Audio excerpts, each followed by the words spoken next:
বরিশালের আমরা নয় সিলেটের কমলা, এটা স্লোগান দিয়েছিলাম। সেই বরিশালের আমরা, আপনি আমরা ভিত্তিক শিল্প সেখানে কেন গড়ে তুলবেন না? কেন তুলবেন? আসেন আপনি সিলেটের শ্রীমঙ্গলের আনারস, শ্রীমঙ্গলের লেবু, এগুলো প্রাকৃতিক উপাদান, আপনি এই ভিত্তিক শিল্প কেন গড়ে তুলবেন? আজকে এইভাবে সিলেটকে বঞ্চিত করা হচ্ছে, সিলেটের সম্পদ দিয়ে বাংলাদেশকে গড়ে তোলা হচ্ছে, অথচ এই বাংলাদেশ শাসক শ্রেণী বাংলাদেশ মুখ ফিরিয়ে নেয় না, শাসক শ্রেণী মুখ ফিরিয়ে নেয়। যারা যত ক্ষমতায় যায় সিলেটকে শোষণ করে। আমাদের এই শোষণ বঞ্চনাটি অবসান ঘটাতে হবে, লড়াই করে সিলেটের অধিকার আমাদেরকে প্রতিষ্ঠা করতে হবে।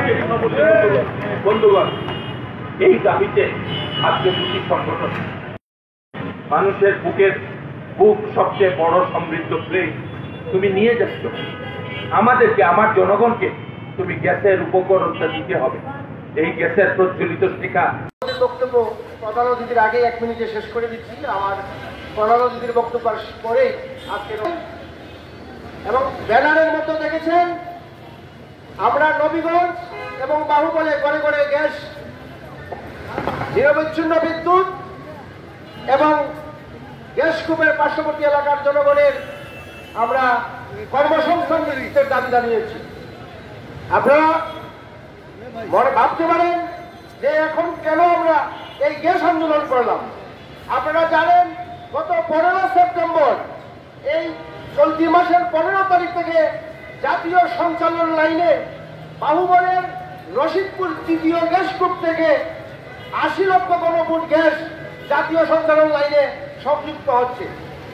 ওখানে গ্যাসের মজুদের পরিমাণ 25 বিলিয়ন ঘনফুট, যার বর্তমান বাজার মূল্য 4,700 কোটি টাকা। এটা আমাদের বিবেচ্য বিষয় নয়। আমাদের বিবেচ্য বিষয় হলো স্থানীয় জনগণকে গ্যাস সরবরাহ করতে হবে। এটা গ্যাস নীতিমালা অনুসারে সরকার বাধ্য।